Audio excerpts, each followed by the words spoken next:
Sorry खाएगा मार तू। अब सबसे पहले उसने बात क्या करी है आपसे कि कंपनी रिसीव्ड, कंपनी मतलब आपकी कंपनी ने क्या करा, बिल को रिसीव किया है। फिर लिखा है ये जॉब वर्क स्टेटमेंट, मतलब आपके यहाँ काम करते हैं एम्प्लॉय, उसका बिल आया है। बिल उनका बिल कितने का बना है, 52,500 रुपये का। और काम किसने करा है, शर्मा जॉब वर्कर में। ठीक है, ये रहने वाला कहाँ का है, दिल्ली का है। दिल्ली का। तो आपने जो कंपनी, ऐसा कोई जरूर नहीं है आपने जैसे F3 करके मैं अल्टर में जाऊँ तो ये कंपनी दिल्ली की बनेगी ना। ठीक है, तो देखो क्या करना है, सबसे पहले तो वाउचर में आना या फिर पहले इसका अकाउंट बनाना। तो मैं डायरेक्ट बना लूँ अकाउंट, डायरेक्ट आता है वाउचर में बना लो सर अकाउंट। ठीक है, तो अपने को ये एंट्री करना है पहले। तो अपने को बिल रिसीव्ड हुआ है तो हम जाएंगे F7 में। इसमें जाएंगे F7, क्योंकि अपने को बिल हुआ है। या फिर इसकी एंट्री डायरेक्ट इसमें कर सकते हो आप, सेल में कर सकते हो। सेल्स में तो बिल रिसीव हो रहा है, क्या हो रहा है, बिल आपको रिसीव हो रहा है। तो सर रिसिप्ट में नहीं आएगा, रिसिप्ट में नहीं आएगा। क्यों आएगा रिसिप्ट करने के? अच्छा वो तो सेल पे आता है। अरे भैया ये पेमेंट आपको देना है, देना है तो इसकी एंट्री आप किस में कर सकते हो, सॉरी देना है तो इसकी एंट्री अपन किस में करेंगे, परचेस में। परचेस में किस में करेंगे, परचेस में। आप लोग को लेना होता तो अपन किस में एंट्री करते हैं, सेल में। ठीक है, तो अपन क्या करेंगे, परचेस में F9 फिर कंट्रोल के साथ में करना H। बात किसकी करा, पैसे की, आइटम की बात नहीं कराओ, पैसे। तो अपन क्या करेंगे, अकाउंटिंग इनवॉइस। अब क्रिएट करेंगे अकाउंट, किसका नाम आया इसके अंदर, शर्मा जी का।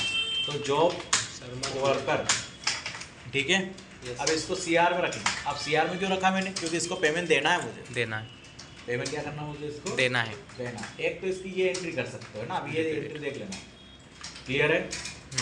सर मैं जो वर्कर अब कॉस्ट सेंटर यहाँ Alt C करना है, क्या करना है आपको, Alt C करना है। यहाँ अकाउंट बनाना आपको, जॉब में थोड़ा पीछे हो, जॉब वर्कर, ठीक है, जॉब वर्कर, ठीक है। कोष्टक के अंदर कर देंगे अपन पेमेंट, क्योंकि इनको पेमेंट दे रहे हैं, तो याद आ जाए आपको। अब ये अपन दे रहे हैं तो इनडायरेक्ट एक्सपेंस में आएगा, इसमें आएगा इनडायरेक्ट। अब उसको देखो, इसको लगाया टैक्स 5%, कितना परसेंट लगाया है, 5%। तो 5% लगाने के लिए अपन क्या करेंगे, यहाँ पर जाएंगे, इसको यस करेंगे, सेटल कर दो, कर लिया।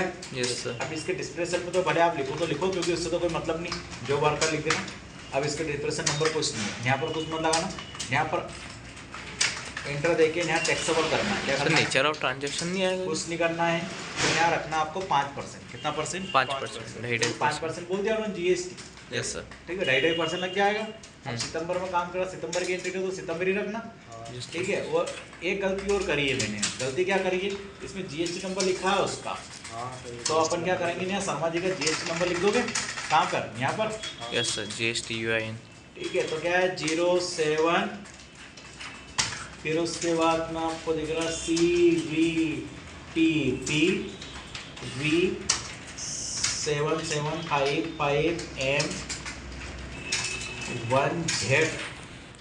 अब वो गलत सलत से कोई लेना देना है, वो तो आपको आना चाहिए लिखना, क्योंकि अपने उससे टैक्स का कोई मतलब तो ही। ठीक है, कितना है, 52,000 है ना, 52,000। तो अपने को 52,000 नहीं लिखना, 52,000 तो टोटल बिल बना है। ठीक है, अपना पैसा कितना लिखना, वेजेस का अकाउंट बनाना था, मैंने डायरेक्ट जो वर्कर लिख दिया। तो ऐसा कोई जरूरी नहीं, जो वर्कर भी लिख दो या वेजेस लिख दो, एक ही बात होती है। तो आप पेमेंट की जगह क्या लिख सकते हो, वेजेस भी लिख सकते हो। यहाँ पे 50,000 लिखेंगे, हो गए 50,000 हो गए ना, 5 लाख हो गए, 1 2 3 4 हो गए। Yes sir. और यहाँ परचेज टैक्सेबल कर देना, कर दिया। Yes sir. और GST लगाना अपने को, लगा दिया, और SGST। ये बिल अपन ने एक्सेप्ट कर लिया, बन गया 52,500 का। Yes sir. अब इसको सेव कर दो, क्या कर दोगे, सेव, ये सेव कर दे। अब ये बिल आर्टिक साथ में प्रिंट करके आपको फाइल में अरेंज करके रखना है, क्या रखना है, अरेंज करके। क्या क्यों रखना अरेंज करके अपने को, ये क्योंकि अपन ने ये बिल किसका बनाया है, वर्कर का। अब इनको पेमेंट अभी नहीं हुआ है, अब देखो ये तो एंट्री करके अपन ने बिल एक्सेप्ट कर लिया है। अब पेमेंट के बाद नीचे भी क्या लिखा है, कंपनी इशू ए चेक। अब लिखा, अब पैसे देना है उसको, कब देना है, 12 तारीख को आपने एंट्री करी और 14 तारीख को पेमेंट देना है। कितनी तारीख को पेमेंट देना है, 14 तारीख। तो आप पीछे आओगे, अब जाना है पेमेंट, किसमें जाओगे, पेमेंट। और किस, ICI से ही बात होगी, क्योंकि चेक का बात करा उसने। किसको देना आपने को, शर्मा जी को। किसको देना है, शर्मा जी को। शर्मा जी से बात हुई, ये आ गया बिल। ठीक है, ये एंटर देके अपन ने उसको बिल दे दिया। ठीक है, उसके अंदर चेक नंबर लिखे हो तो लिखो, कहीं नहीं लिखा था, ये एंटर होगी, ये पेमेंट भी उसको दे दिया अपन ने। अब सर अपने पास में रिकॉर्ड कैसे रहेगा, उसको पेमेंट तो अपन ने दे दिया, तो पहले से जब अल्टेक्स साहब पे F1 करोगे तो यहाँ जॉब वर्कर का अकाउंट टोटल उसका ये, ठीक है, जो वर्कर क्लियर है सर, ठीक है। अब आप कह रहे हो सर ये तो 50,000 क्यों दिख रहा है, तो 50,000 दिख रहा है क्योंकि अपना जीएसटी पैसा तो अपना GST प्रॉफिट एंड लॉस में उसमें जुड़ता है, ड्यूटी एंड टैक्सेस यहाँ जुड़ता है ना पैसा वो, ये वाला ये यहाँ ऐड होता है वो पैसा, तो अब ये हट गया, ये एंट्री हो गई खत्म। अब ये आगे क्या कह रहा है कि company exist with the physical stock verification for stock item, screw बचे आपके 4.5 किलो, और पैकिंग मटेरियल बचा है आपके पास में क्या 90 kg, तो आपको यहाँ जाना है। अब फिजिकल स्टॉक के लिए आपको क्या करना है, कंट्रोल के साथ में F10 से बुला सकते हो, यहाँ लिखा होगा फिजिकल स्टॉक का, ये देखो यहाँ लिखा दिख रहा है, ये कंट्रोल साथ में F7 से भी आता है, ठीक है, ये फिजिकल स्टॉक आ गया। अब आपके पास में जो आइटम बचा है, क्या बचा है आपके पास में, स्क्रू, कहाँ है स्क्रू, ये 5 kg बचा है इसका, हाँ वो यूनिट में कंफ्यूजन होगा इनके, इसमें 0.5 करना था ये। अब कौन सा गोदाम में बचा है, ये देखो जो वर्क में बचा माल, जो माल बचा है ना उसकी एंट्री कर रहे हैं ये, किसकी एंट्री कर रहे हैं, जो माल बचा है, क्लोजिंग स्टॉक, क्योंकि अपने को बताना पड़ा है भैया हमारे पास में इतना माल बचा है, तो उसे फिजिकल स्टॉक कहते हैं, फिजिकल मतलब वर्तमान, ठीक है। तो हम कितना बचा 0.4, बाकी वो 5 है, क्योंकि ये ऐसा क्यों आ रहा है सर, तो ऐसा इसलिए आ रहा है क्योंकि आपने जब यूनिट बनाई है ये केजी बनी ना ये, तो यूनिट के टाइम पे आपने उसको है ना वो नहीं रखा है, क्या नहीं रखा है, 2 नहीं लिखा था ना, जैसे ये आपने अल्टरनेट यूनिट नहीं बनेगा, अल्टरनेट बनाने की जरूरत नहीं थी, बाकी आपको ये जैसे केवी लिखा है, इन यहाँ 2 रखना था, क्या रखना था, ये 2, तो छोटी यूनिट दिखती है आपको, क्या दिखती है, छोटी यूनिट, ठीक है। तो अपने स्क्रू ले लेता हूँ मैं, फिर शीशा होता है ना स्क्रू को, ये सर तो अभी तो 5 ही ले लो, नहीं तो क्योंकि गलती तो होगी फिर, क्योंकि फिर से वो 50 ग्राम रह जाएगा ना सर, वो स्क्रू ऊपर हो गया, ये नीचे हो गया, तो ये कौन सा स्क्रू, उसके पास में जो क्वांटिटी, अभी इसने 2 बना लिए तो उसमें मैं थोड़ी कुछ कर सकता, ये तो नीले खाली पड़ा, अब बच्चे ये इसने ये यूज़ करा हो तो ये ले लिया मैंने, कितना 5 ले लो, कितना ले लोगे 5, नहीं तो 5 वो 50 ग्राम का फिर लपड़ा भराएगा, है ना। और फिर पैकिंग चार्जेस बचा है, पैकिंग ये पैकिंग तो इसका बचा है नहीं, इसमें है ही नहीं, पैकिंग बचना चाहिए, पैकिंग है, अरे उसमें छोड़, एंड देखना सीख लो। अब मैं 90 kg लिखना था आपको, इसे क्या लिखना था 90 kg, बस इसको एंटर देके आपको सेव करना है, ठीक है, क्लियर है यहाँ तक। अब इसको मैं हटा रहा हूँ, क्यों हटा रहा हूँ, क्योंकि इसके पास में पैकिंग चार्जेस, ये पैकिंग प्रोडक्ट नहीं बचा, तो मैं इसको एंड ऑफ लिस्ट करूँगा, क्या करूँगा, एंड ऑफ लिस्ट, क्योंकि जो बचा है एंट्री ऐसे करना है, कर दी एंट्री।